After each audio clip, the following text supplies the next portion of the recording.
Urge, Moscou voit des coïncidences entre l'affaire Skripal et de possibles provocations à Idéliburge. Moscou n'a entendu que un éventail de mensonges sur l'affaire Skripal à l'ONU. Auteur Fabien Bezanka, journaliste pour Sputnik France. Passé par RT France, Nice Matin, Le Figaro et Challenge Promotion 69 du CFJ Paris. Tous les articles 19h25 6/9 2018. Elfe lituanien, laiton, quand la France s'embrouille à propos de Sputnik. Dans un rapport présenté le 4 septembre, des experts du ministère français des Affaires étrangères et de l'école militaire ont fait preuve d'un manque de connaissance des pays baltes. En plus de confondre Lettonie et Lituanie, ils ont loué les efforts d'un présentateur lituanien aux méthodes plus que discutables. 18h17 5/9 2018. La France prépare un tour de vis contre la presse et commence par les médias russes. Un rapport français publié le 4 septembre et intitulé « Les manipulations de l'information, un défi pour nos démocraties » s'en prend à nouveau à la propagande des médias russes et recommande au gouvernement de marginaliser Sputnik et RT.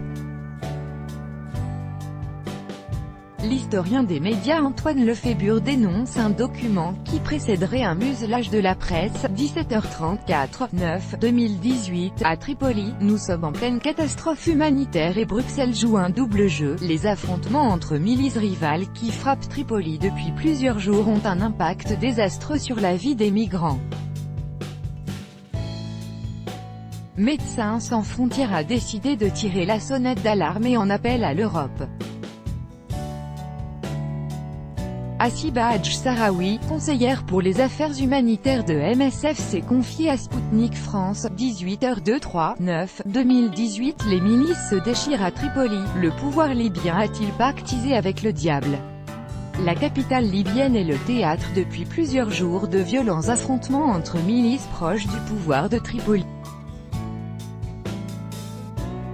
L'état d'urgence a été déclaré et la situation semble hors de contrôle. 7 ans après la chute de Mouammar Kadhafi, le pays est plus éloigné que jamais de la sortie de crise récemment envisagée par Macron. 19h31 8 2018. Chicago, la ville où une personne se fait tirer dessus toutes les 3 heures avec plus de 365 homicides depuis le début de l'année. Chicago ne parvient pas à endiguer la recrudescence de violence qui la frappe depuis plusieurs années. Pauvreté, gangs et trafic en tout genre gangrènent la 3e ville d'Amérique.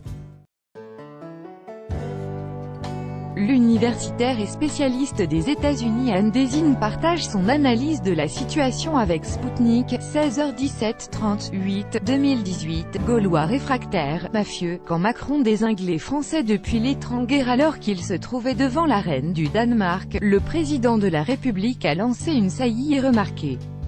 Il a parlé d'un peuple danois, qui n'est pas exactement le Gaulois réfractaire au changement.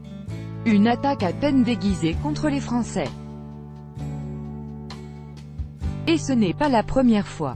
Sputnik France vous a préparé un petit florilège. 19h29 8 2018. La monstrueuse bulle de la dette étudiante ou le côté obscur du rêve américain. Alors qu'elle a passé la barre des 1,500 milliards de dollars en 2018, la dette étudiante aux États-Unis inquiète de nombreux observateurs. Chaque année, environ 1 million d'Américains font défaut sur leurs prêts. Contacté par Sputnik, Philippe Béchade, président des Éconoclastes, souligne les terribles impacts sur la vie des jeunes diplômés. 19h34 27 8 2018. Le ras-le-bol des retraités face au gouvernemental. Premier ministre Édouard Philippe a annoncé que les retraites seront désindexées de la hausse de l'inflation en 2019 et 2020. Dans les faits, cela se traduit par 0,3% pour les pensions contre une augmentation de 1,6% des prix à la consommation. Contacté par Sputnik France, plusieurs associations crient leur colère. 19h40 24 8 2018. Situation des handicapés. Macron réussit à faire encore pire que Sarkozy et Hollande. Cela devait être une priorité du mandat d'Emmanuel Macron. L'amélioration de la situation des handicapés en France prend pourtant une tournure qui déplaît fortement aux associations. Elle dénonce des reculs à la chaîne.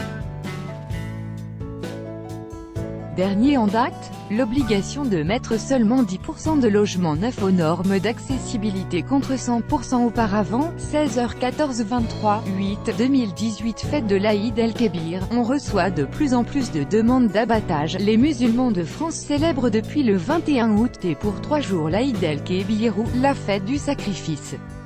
Dans ce cadre, des dizaines de milliers de moutons seront tués. Certains clandestinement. Pour les associations musulmanes, il faut plus d'abattoirs. Les défenseurs des animaux veulent, eux, que les sacrifices cessent. 20h38-22-8-2018 Quand une partie de la gauche européenne tourne le dos à l'immigration massive le 4 septembre, une star de la gauche radicale allemande va lancer le mouvement politique Aufstehen, debout. Ce dernier prônera un durcissement de la politique migratoire. Une initiative loin d'être isolée. Dans plusieurs pays européens, une certaine gauche opère un virage vers plus de sévérité sur l'immigration. 18h35-21-8-2018 Pauvreté, prostitution, chômage, dette, l'UE qui rit, la Grèce qui pleurait alors que les officiels européens se félicitent que la Grèce soit sortie de la tutelle de ses créanciers. Les Grecs souffrent. Les prêts octroyés pour éviter la faillite l'ont été au prix de réformes d'une violence sociale inouïe.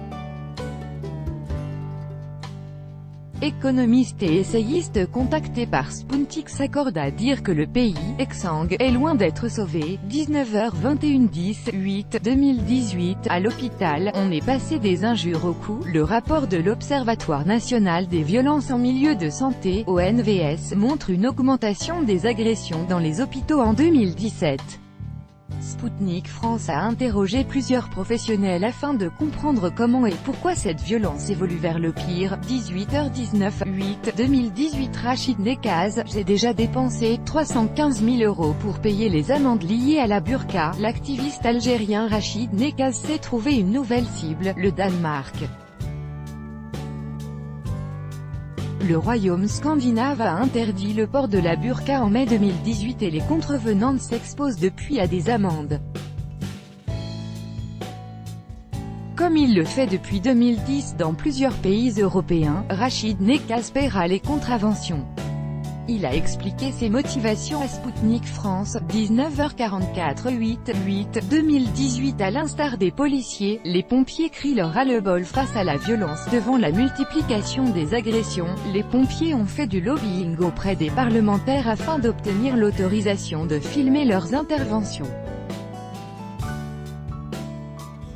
Contacté par Sputnik France, Rémi Chabou, sapeur-pompier et responsable syndical, parle d'une violence qui a évolué vers le pire et demande à la justice des sanctions plus sévères. Plus d'un